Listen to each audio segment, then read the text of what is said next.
Mula sa isang payak na konsepto, nagsimula ang pangarap na matulungan ang mga barangay na madalas salantain ng baha.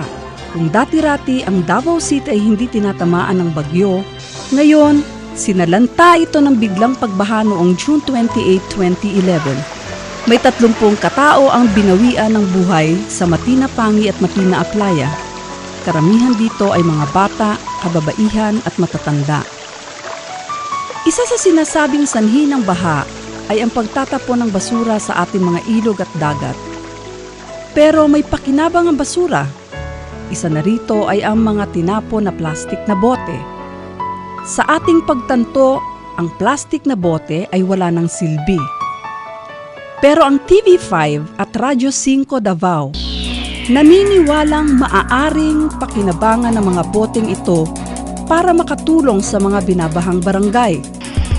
Pinangarap, pinag-isipan, pinaghandaan.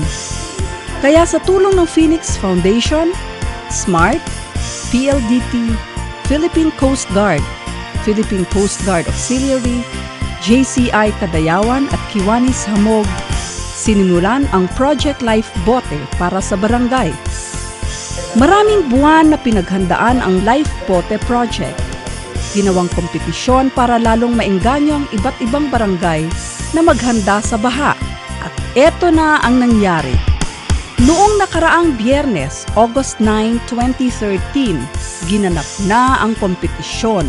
Matitibay at malalaking life bote ang nagawa ng 4 na barangay sa Davao. Ang isang pangarap, naging katotohanan. At ngayon, nais naming bigyang parangal ang mga barangay na sumali sa proyekto.